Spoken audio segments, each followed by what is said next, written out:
Good afternoon. You're listening to The Inspirational Parent right here on your hometown station, KHTS. I'm your host, Jazmine Urbina, today in the studio with my dad and co-host, Alex Urbina.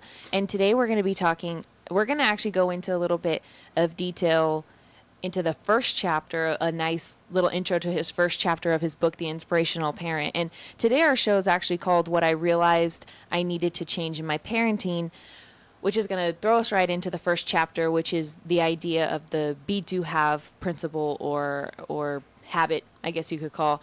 And I'm going to let you go ahead and explain what be do have is and what it means to you. And I have, I think, a little bit of a childlike maybe twist to what I see it in parenting. So in my early 20s, I got introduced to a universal principle or model called be do have. And I was taught it and I learned it. However, I, didn't really see the value of it until one day during my interaction actually with you when you were about 5 or 6, that it really kind of woke me up and I realized how important it was and how valuable it was.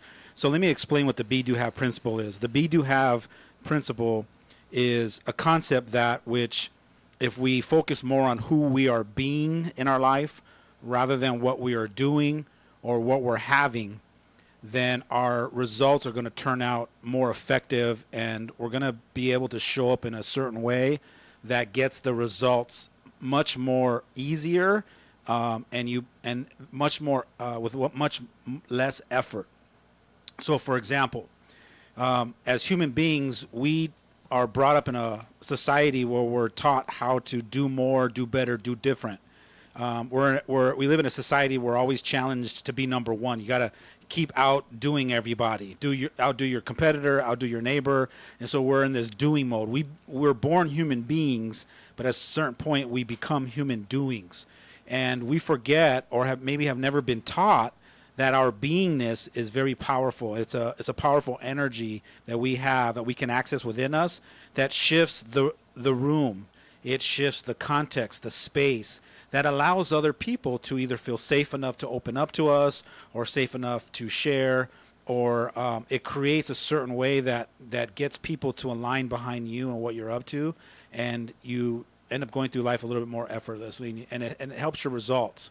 So this one example of in my book that I talk about where I open up the first chapter called Be Do Have, I'm talking about an incident in my parenting when I was interacting with you, and it was a time that you were going through a phase where you were starting to lie.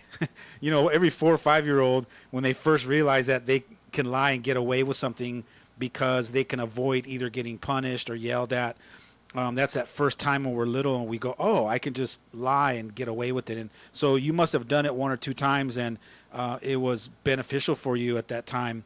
And I think the way that I handled it at the time wasn't as effective as I could have had I really practiced those be do have principles a lot sooner.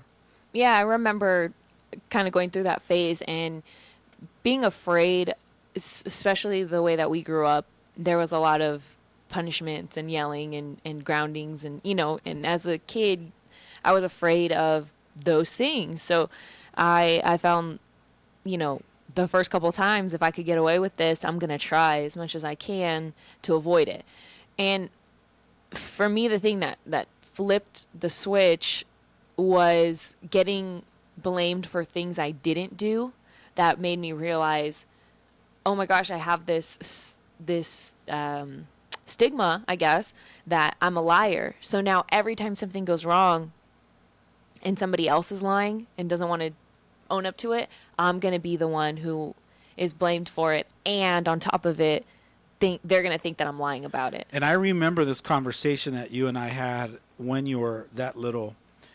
And I remember thinking to myself, I have to trust that if I explain this to you, that you're going to understand this concept. Because at that time, I'm thinking to myself, how do I explain to a 4 or 5-year-old what prices they could pay later on in their 20s or 30s, having lived 20 or 30 years labeled as a liar?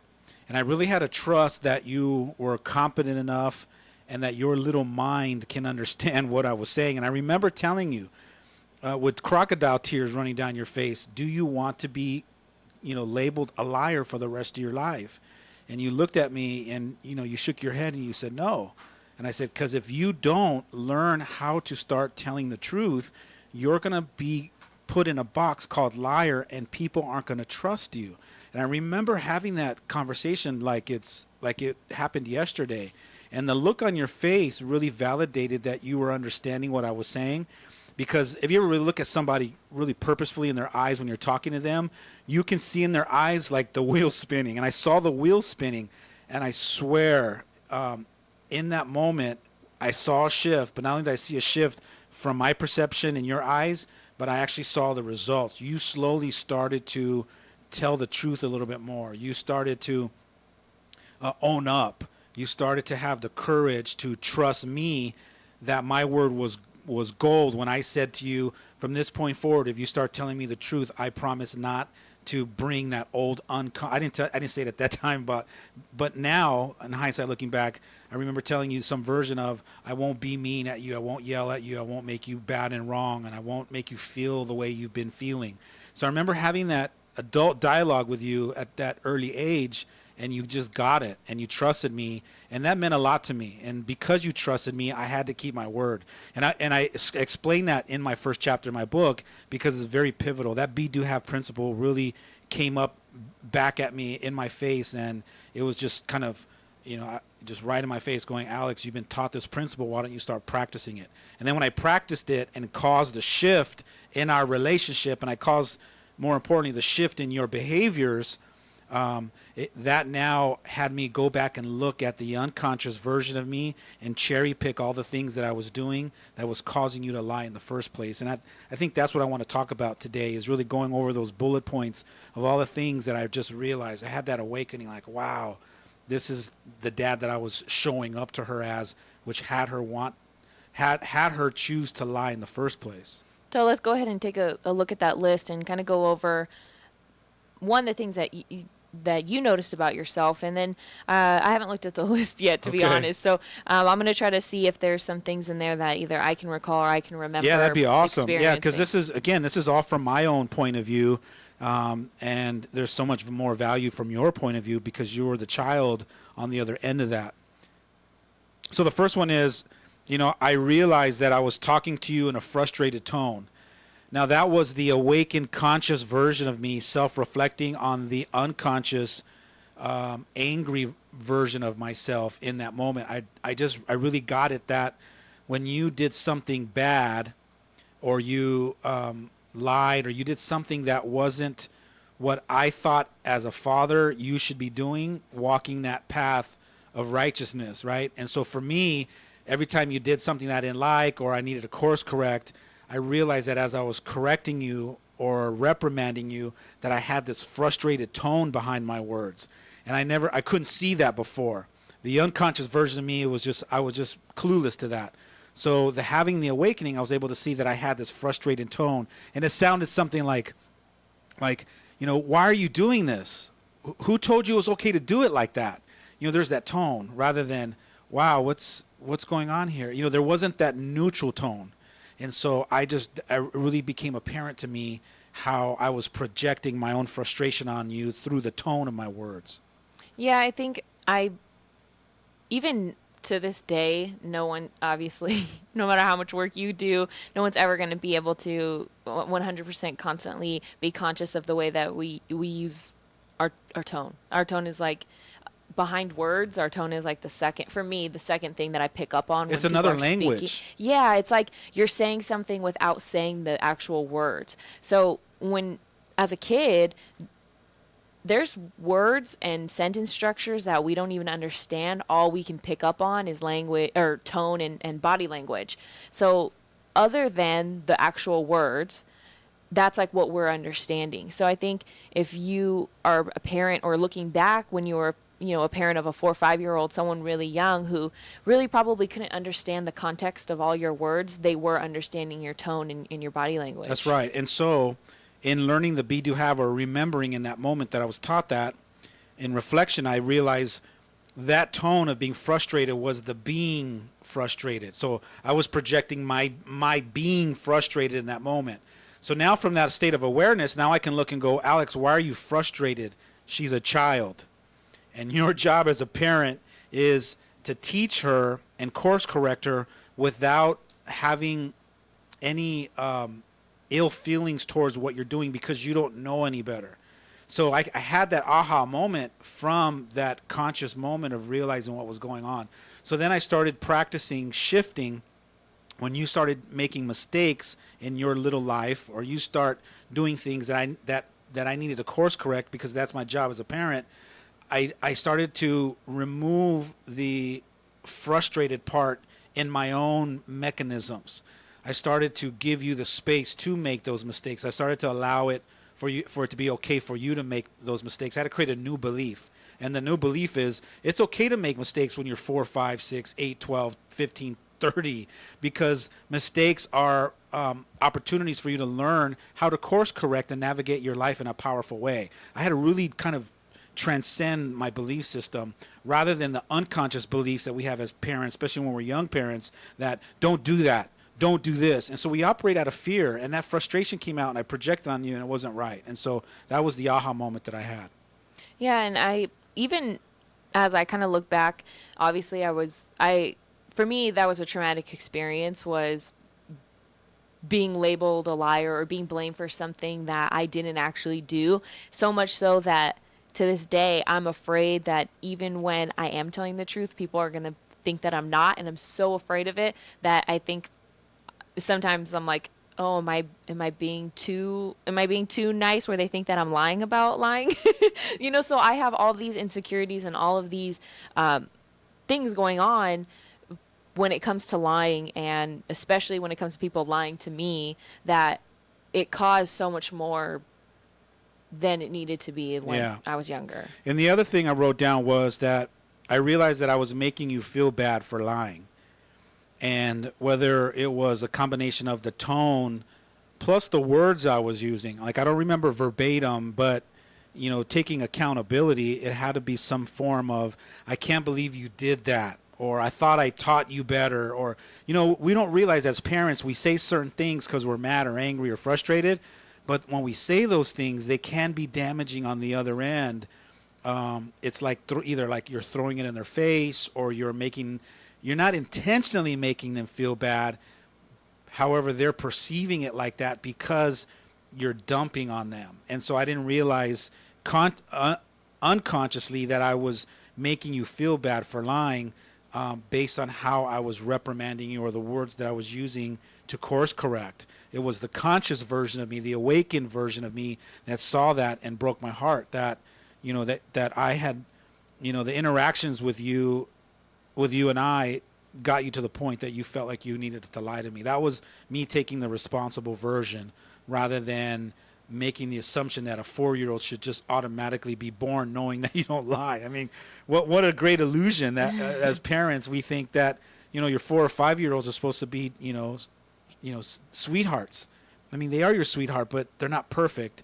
They're in a world of exploring and navigating, and they're gonna go touch things, and they're gonna grab your lipstick and paint on the wall, and they're gonna do all those things because they're in an explorative mode, and they should be celebrated, and that mode should be nurtured. And as parents, we need to lighten up a little bit more and give them that free space to be creative and figure out who they are, and learn how to master our own dysfunctions. Yeah, and it's kind of funny or ironic or whatever you want to call it that there's parents that are expecting their 4 or 5-year-olds, their kids to not to know better or to not lie, but they learned how to lie from someone. That's they right. learned how to lie somewhere. That's whether right. It was you as a parent, TV, whatever. You still as a parent need to take responsibility for however they learned it, and more importantly, because they're going to learn it eventually. They're not going to go 100 years without learning it. So you need to take I don't know. I know some master manipulator liars that are in their 80s and 90s. No, but I mean, they're not going to go through their whole life without learning what lying is. Like, they learned it. They're going to learn at a young age from watching you. So one of the most important things is not lie and avoid lying and all that, because we know you're going to lie. We know we are going to lie. Yeah. But the most important thing is how you take the steps to resolve that issue, because those are the things that are going to be either effective, not effective, or scarring, traumatic, whatever you want to call it. That's the most important part. It's not making them perfect and making sure that they don't lie and never lie. It's how you guys choose to move on from there. Yeah, I agree. The third thing was I noticed that I was making certain facial expressions that manifested my disappointment. And, it really took some deep reflecting to kind of, I call it rewinding the movie. And I use those terms a lot, especially when I do my coaching and sessions with clients. I'll ask them, go and rewind the movie and tell me what was there. Well, look around, like if you can rewind time and go back, what was going on. And as I rewinded the movie, I saw my facial expressions being angry at you. We don't realize that we wear our frustrations and angers and our emotions on our face or in our hands. We're scolding, we're doing this. This is a symbol for what? How do we easily interpret this? That I messed up. Right? So we manifest all that in our facial expressions. And I realized that in my facial expressions that I was manifesting my disappointment and I was actually projecting that onto you. Yeah, and that's exactly what I was saying with the body language and the tone, that when you're young, that's all that you can read. Even when you get older, I remember being, in high school or, junior high and getting in trouble and kind of being scolded. I don't really remember the words. Like, I can look back and think of the biggest fight that I've ever gotten in with my mom or my sister, my best friend, whoever. But I don't really remember the words or what they said as much as I remember the way they looked at me, the way their body language was, the way the tone was. Unless they said some really emotionally scarring words where I could quote exactly what they said verbatim, that really hurt me. The thing that hurts the most is the way we are interacting with each other physically, and I think maybe that might be the most important one. Even it's kind of like if you're yelling at somebody with no body language, straight face, and you're just yelling, it doesn't really have any emotion or meaning. It's just them, yelling words. Yeah. You know what? I think that we can still land a message to our kids that we're, and I don't like the word disappointed because it's such a negative word, but we could let our kids know that, we're not encouraging what they did or validating what they did was good or right. And we can send that message without all of the nastiness in it, without all of the, you let me down and the disappointment and all that kind of stuff. We can actually do that in a very powerful way. And what it takes is a conscious effort to really be aware of who you're being in that moment when your son or daughter does those things, or when, you catch them red-handed, lying or, taking money from you or doing something out of integrity. In those moments is when you got to catch yourself and say, all right, Alex, relax, come from a neutral place, come from a place of, teaching, having this be a teachable moment, not a personal attack on me. And I think that's the key distinction, is a lot of times as parents, we take it personal. It's like, you're my daughter and I'm not going to have you turn out to be and just in that tone right now, you're kind of going, you can see a 5-year-old or an 8-year-old just shaking in their boots because you're projecting all of the stuff that you took personal as a parent instead of being neutral about it and just interacting with it as a course correction that you're going to make, separating yourself from the personal part where you take it like it's a dig to you or it's a slap to your face. We bring all kinds of psychological stuff into our parenting that we don't even realize. Yeah, and as a kid, 4 or 5, you're still a baby. So we don't have the tools that you're still a baby. Yeah. But you're my baby. We don't have the tools to grasp that concept, to say, oh, you know what, my mom's just taking her frustration out on me. Oh my God, I would die if a kid said that. Right. So it's kind of funny that we expect a lot from our parents. What do you say when a mom or dad is going at you like that? You make up beliefs in that moment. What limiting beliefs do you make up? Bad, I'm wrong, I can't do anything right, I'm a liar, whatever. Right. So all I'm doing as unlimited. That's right. It's all I'm doing as a parent, though, is I'm validating for you all of your own insecurities, instead of realizing that every choice I make in interacting with you and how to course correct some of your behaviors is a moment that I can either validate your insecurities or I can validate your greatness. I don't think we realize that as parents, because we're unconscious and we're in reaction. We react to things. We're not proactively thinking about how I'm showing up to my daughter in this moment. We're just on tilt that this is something that I'm operating out of fear because I'm afraid she's going to continue to be a liar for the rest of her life, and I got to do something about it. And I just go in that fight or flight mode, and that's where I go off the hinges as a parent and just kind of scold you, and I bring all of my weapons with me that I'm not even aware of. I think we do that in all of our relationships, because as you're explaining that, I don't have kids, but I can see myself reacting that way, if I get in a fight with my friends or my mom or my boyfriend, and I can sit here and back you up and preach with you like, that's not how you parent, but that's not how you relationship either. That's not. Yeah, but parenting is actually a relationship thing, and your relationships is everything. How you are in relationship to your son, your boyfriend, your dad, your neighbor. We're in relationship to everything. I'm in relationship to the microphone right now. We don't realize that we're in relationships to everything. And so you don't have to be a mom or a dad or a parent to understand what I'm talking about, because the explanations that I'm giving, you're seeing yourself like that in all of your other relationships. You don't realize it, but you're in parenting training.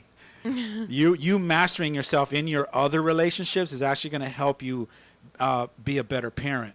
Yeah, I guess for me, parenting is its own category of relationship, or an accelerated version of relationships, because it's the one relationship where you have the most influence over another person at all, without being controlling, or with whatever that looks like for you. In all your other relationships, you're just an influence. In parenting, you're an influence plus 100 other things. So for me, I hold parenting to a higher standard of relationships where it's easy for me to separate them. And if you go back hundreds of shows, you'll hear me kind of make that analogy. But I think we have to take a quick break. So stay tuned for more of The Inspirational Parent. We'll be right back right here on your hometown station, KHTS. The best live theater can be found right here in the Santa Clarita Valley. The Canyon Theater Guild has been entertaining audiences for decades with top-quality musicals and plays. Located in Old Town Newhall, the CTG also offers workshops for the young actor in your family. For more information, call the box office at 799-2702 or go to canyontheater.org.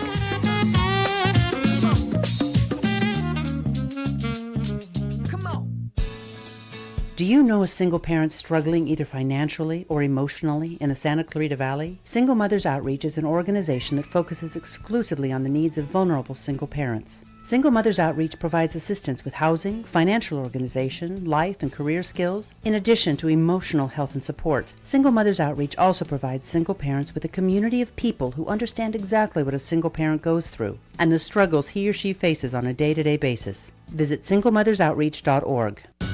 La Esmeralda is home to truly authentic Mexican food. This family-owned restaurant prides itself on its fresh-to-order menu.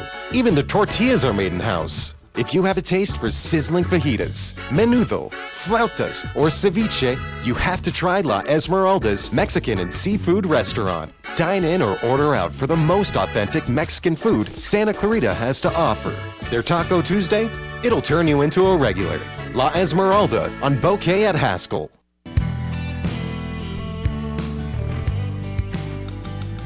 She's the current Country Showdown winner, Savannah Burrows. Knock, knock on the door to my heart. Your smile just makes me fall apart. You and me, I wanna be in your arms only. Now you can experience Savannah's talent as she performs at Concerts in the Park this Saturday, July 29th. Admission is free, and the event is fun for the entire family. Savannah's music kick began at just 8 years old. After attending a Taylor Swift concert in LA, Savannah picked up a guitar, learned how to play, and started writing her own music. Catch the excitement as you experience one of our future rising stars, Savannah Burrows. It's all happening at the Free Concerts in the Park series this Saturday, July 29th. The fun kicks off at 7 p.m. at Central Park. Enjoy the show and enjoy the talent and artistry of Savannah Burrows. KHTS.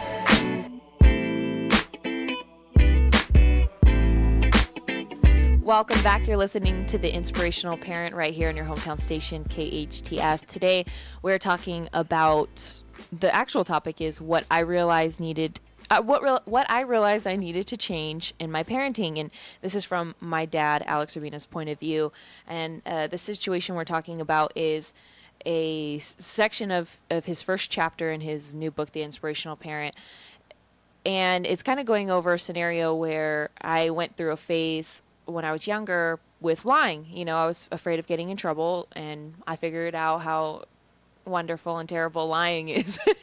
So What the benefits were for you. yeah, and then and some of the consequences, and we're kind of going over his list where he realized that he noticed these things about him that were not serving me or serving us for, to be parented effectively. Yeah, there was, a moment where I realized the unconscious father in me was reacting in a certain way, and I was projecting my frustrations and, all the things that I was taking personal in the interactions with you. And upon realizing some of those things, I started writing down and remembering how I was showing up, or how it could be showing up from your point of view, that had you lie in the first place or contributed to it. And so we're kind of going over that list, and I want to jump back to it. One of the things I wrote down was I realized that I was looking down on you with disgrace. Now, when I was unconsciously upset and angry and reprimanding you, I couldn't see that. However, the more aware, conscious father of me looked back and realized, and I again rewinded that tape, and I saw my face, and what you might have been looking at was feeling, that you let me down, and that I was, kind of projecting my disgrace on you, and that kind of broke my heart. That was part of the my heartbreaking was that wake up call that I really needed to kind of, get hurt to the point where I'm like, man, I'm really hurting my kids. And, to the point where I realized how, as parents, we would take a bullet for our kids. If somebody came in and started, abusing you, physically, mentally, emotionally, I would be right there to surrender my life to protect you. And what a wake-up call it is to realize that, even though we would step in and we would, fight your abuser, to know that at some point we abuse you ourselves unconsciously is unfathomable. And I just decided that it has to stop. And it can't stop overnight, but it stops through awareness, a little bit of time, noticing how I could be hurting you rather than doing what my job is supposed to be, which is to empower you.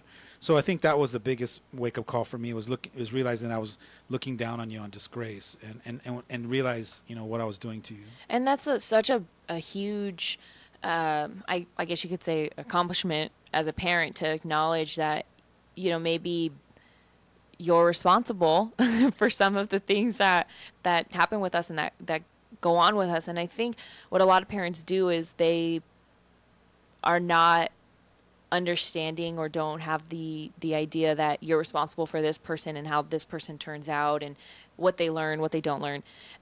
They don't have that in their mind because all they've ever known was being responsible for me.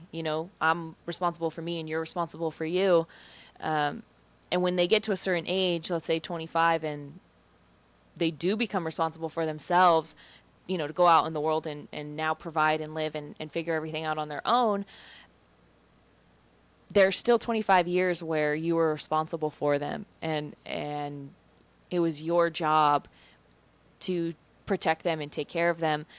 But in that was teaching us certain things, was teaching us the consequences of lying or 100 other things that you guys teach us. So I think one thing that I notice is that parents aren't taking on, not all of them, but a lot of parents aren't taking on the responsibility role. They kind of leave it, she should know better, he should know better, I've taught him better than that. Yeah, and a lot of people, they tell themselves that they're responsible. However, not everybody's understanding of responsibility is ever going to match up to be exactly the same. I know a lot of parents that will say, you know what, Alex, I'm 100% responsible for the way that my kids, are acting. And then as soon as they're done making that statement, I go, then why are you punishing them? Why are you making them bad and wrong? Why are you and so I just go, I start pointing all the things, and they look at me and they go, wow, I never realized that I can't do all those things and say I'm responsible, because it contradicts it. So the question is, well, at what point do you stop taking responsibility for it?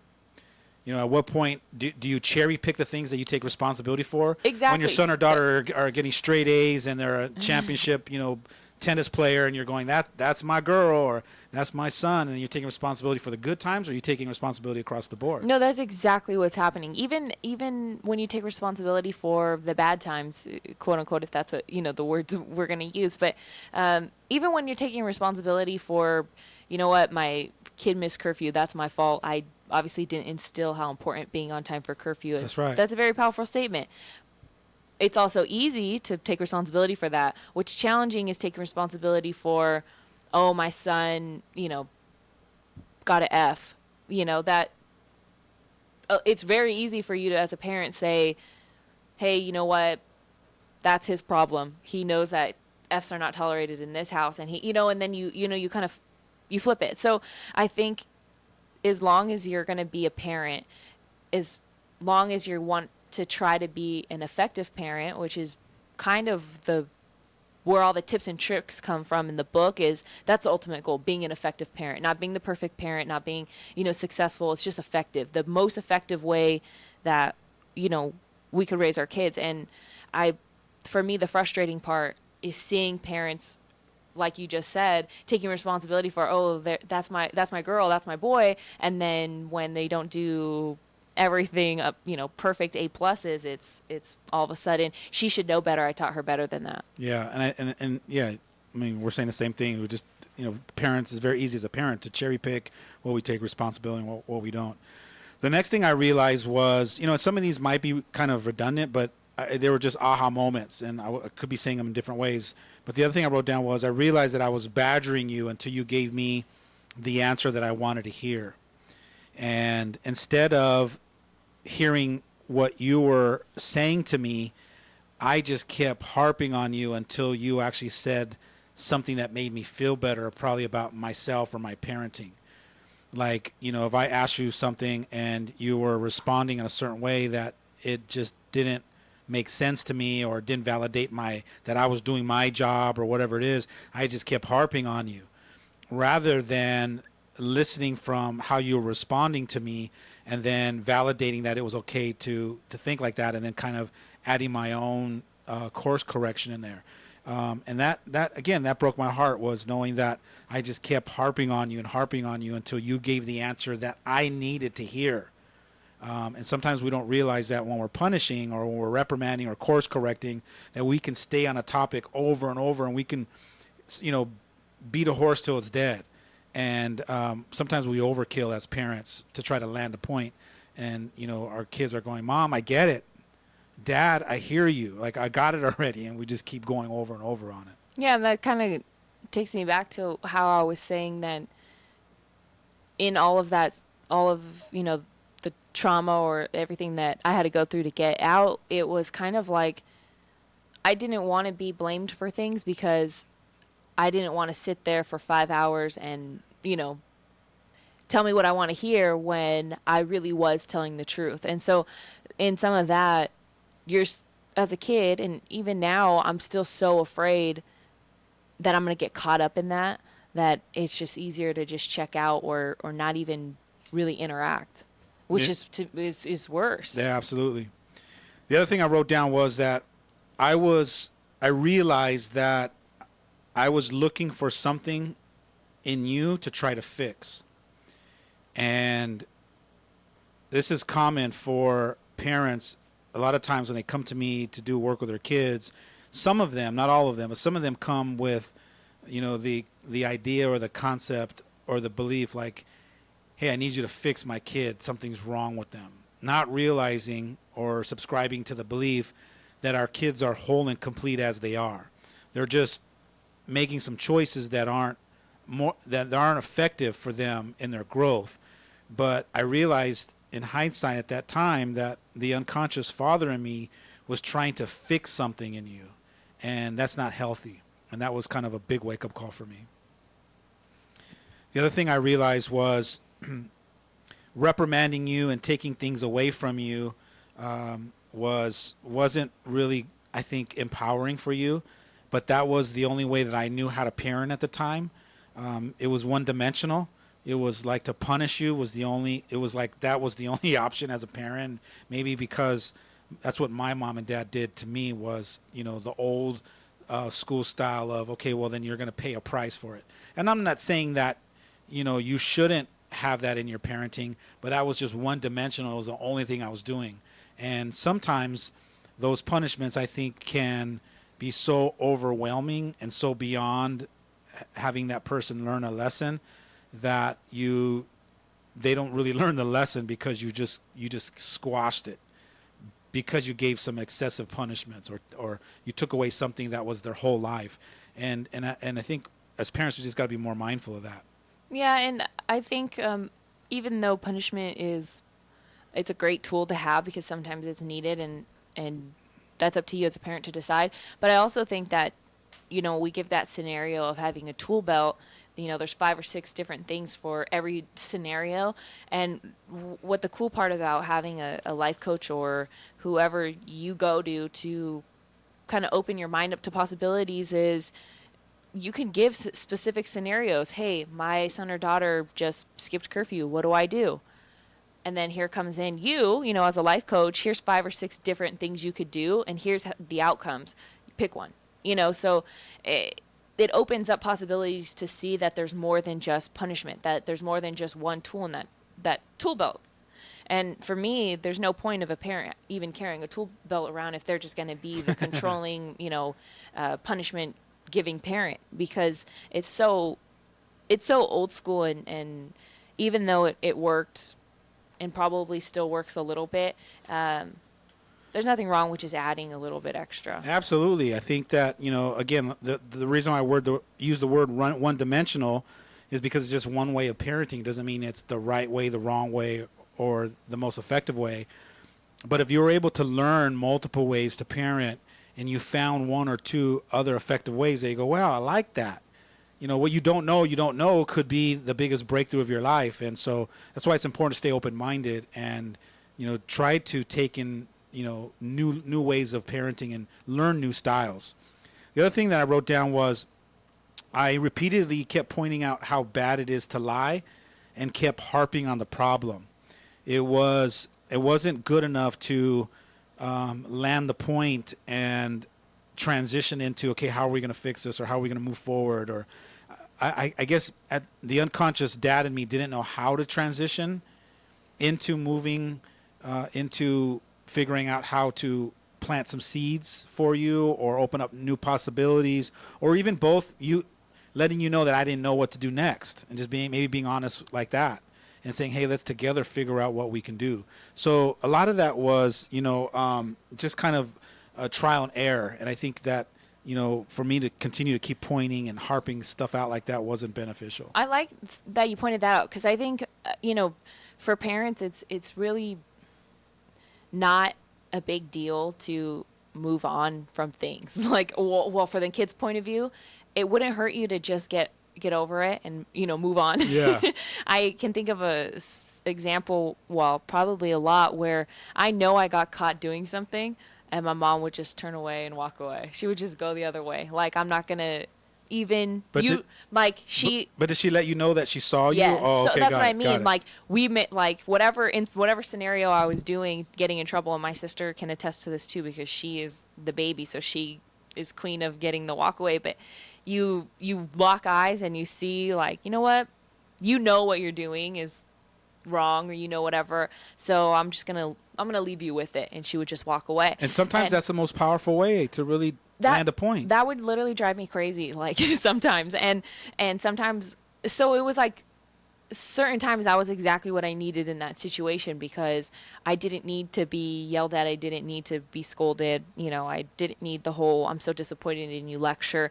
It was kind of like she knew that everything that she was gonna tell me, I already knew. Right. And she didn't even have to. It was like, I want to say she didn't have to do any work, but it was probably really hard for her to just walk away in those certain scenarios or not say anything at all, especially knowing my mom. But it was it was hard for her. It was probably a lot more work to just to have that strength to walk away and trust that I was going to be able to handle that situation on my own than to pull me out, drag me out by my hair and start yelling at me. Right. And like, what a thing to kind of realize that maybe you didn't realize that was a new thing that she was trying. It was just one more. Well, I was shocked. It was one more tool yeah. that she was trying to develop in her tool belt to say, all right, well, let's try this, because obviously me harping on it or saying the same thing over and over again is obviously not causing a different result. So let me try something else. Yeah, but you know what? In that, I found that later on when I went back in my room and I was contemplating and thinking about the situation, I was running that situation in my head over and over and over again, more than if she were to have just yelled at me. Because if she were just yelled at me, I would have had a lot more pushback and a lot more resentment, where I would have just whatever, I'd been done with it. And because I had to go through that experience where she walked away, there was so much more mess that needed to be cleaned up that I stayed up tossing and turning, thinking about how am I going to fix this. Yeah. And then the last one I have is using my body language that expressed my distrust, my doubt, and my disbelief. So, it's kind of similar to my facial expression that, let you know that I wasn't happy and that I was displeased. And I didn't realize that my body language said a lot too. It made statements to you that I was projecting that was all my own stuff. And I never realized how that could contribute to affirming some of your own limiting beliefs and your own self-doubts. So that was a huge wake-up call for me. And we're going to go on a break in a few minutes. But when we come back from the break, I wasn't going to do this, but I'm going to share with you in the chapter. I actually give you some aha moments of what the awarenesses was, like what I noticed I was doing different.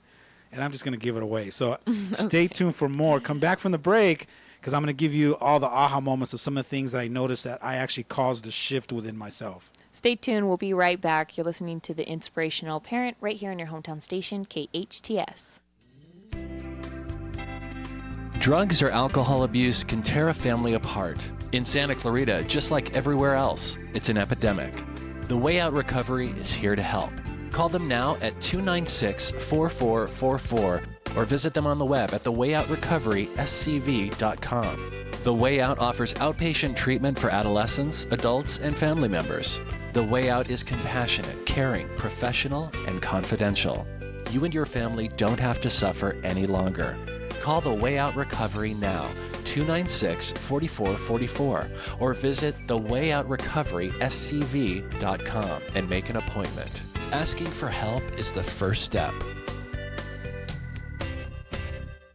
We'd like to thank our advertisers and readers for their loyal support since 1991. Linda and Mo Hafizi, owners of our Valley's two leading magazines, Elite and the Magazine of Santa Clarita. The only magazine in our valley mailed to 80,000 homes and businesses every month, with over 250 pages of community news and features. Discover how the Magazine of Santa Clarita can help your business. Call 294-4444. Superior quality is second nature to us. Just ask our advertisers. At Jersey Mike's, we make a sub above. Bread baked fresh, veggies served crisp, meat and cheese sliced on the spot. Then comes the juice. Red wine vinegar and olive oil blended to perfection. It's what makes a Jersey Mike's sub a sub to behold. And beholding? Well, we think that works best with two hands. Jersey Mike's. Be a sub above. Your Santa Clarita Jersey Mike's, a proud sponsor of Santa Clarita Sports. Do you like to rock across Africa? Then the wait is over. Africa Rocks! Africa's Greatest Hits is now available at the San Diego Zoo! Who could forget 99 red baboons? Or the African-crested porcupine smash hit, I Got Quills to Pay the Bills! Hey, don't get too close. And the hits keep on coming. Africa Rocks has all your favorites from 6 different African habitats. Hungry like a leopard. Ibex is back. Harder, better, Fossa stronger. And a new track from Kendrick Lamar. Now, Larry. Yes, Chuck? A collection of this magnitude, I'd fly to Africa. Well, don't pack your bags, friend. Africa Rocks is only available right here at the San Diego Zoo. Wow, that really does rock. No, it Africa Rocks. Welcome to Africa Rocks at the San Diego Zoo. Rolling out July 1st. Stay late now through Labor Day at Nighttime Zoo. Presented by your San Diego County Toyota dealers. KHTS, your hometown station.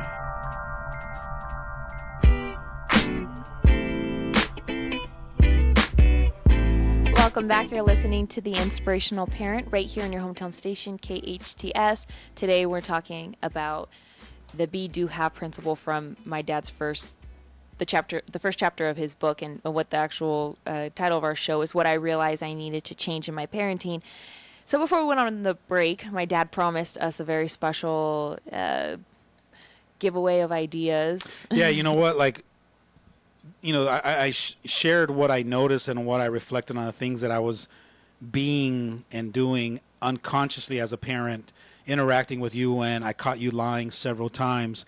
But also in the book, I also give some of the things that I noticed that my shift caused, like who I was being when I shifted, my come from. And so what I wrote down was that, you know, I obviously was being more loving, vulnerable, and understanding, and more compassionate with you, that you were going through that phase of lying. And I separated myself and didn't take it personal. And so I noticed some new behavior patterns from me as a parent that shifted. So I want to quickly go over what were the things that I noticed. I noticed that my tone was softer. My voice, you know, reflected forgiveness. So the tone was more of a forgiving tone. I asked you more open-ended questions, such as, now what? Or how do we fix this? Rather than trying to tell you or keep reminding or harping what you did wrong. I was transitioning into moving into how to create the solution for it. I sat down on the floor to appear to you that I was smaller, so that I wasn't standing over you and hovering over you, you know, where you're looking up at this, you know, big guy that's kind of towering over you and projecting fear down onto you. I sat you on my lap and I held your hand as we talked, which was obviously, you know, more affectionate with you. My voice cracked as I cried and told you how much I trusted you, and that I trust you with my heart.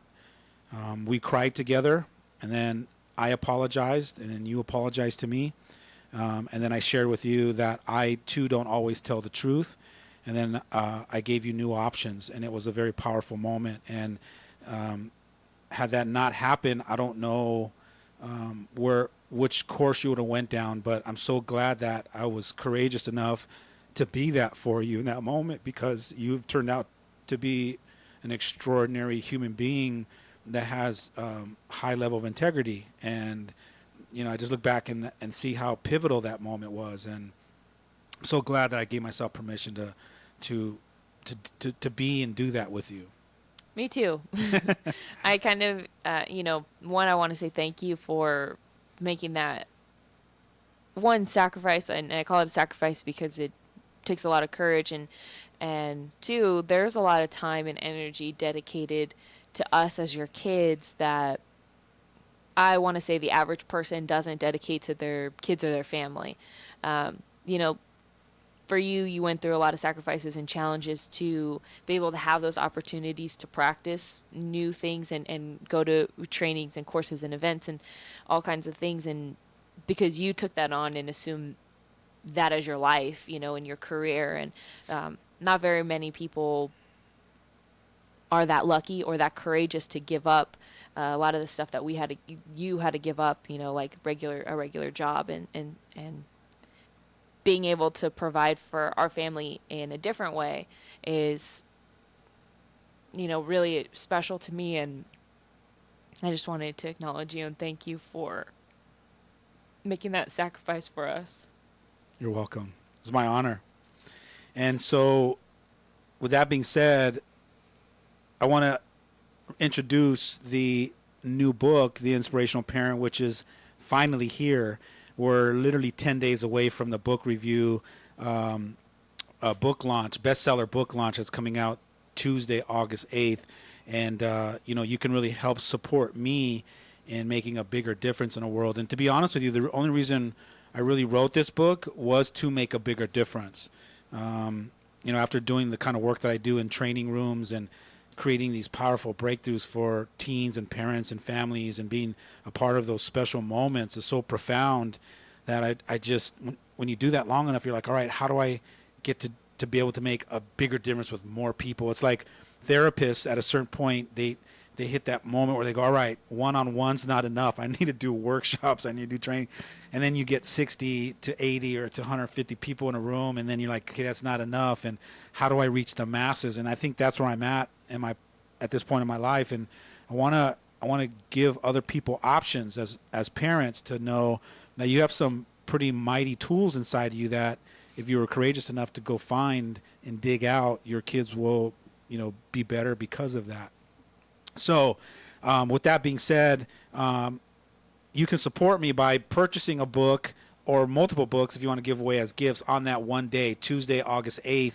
Because what happens is for Amazon, if you're a buyer and you buy a book and then you also leave a review, it really helps the rankings go up for me to be able for other people around the world to find the book that it actually exists.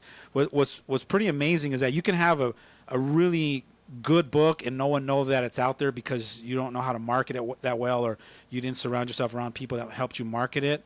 And there's some pretty incredible books out there that have amazing content that no one knows are there. And then there's some pretty crappy books out there that have great marketing gurus that are helping them blow them up, and they're really out there and hitting in the masses.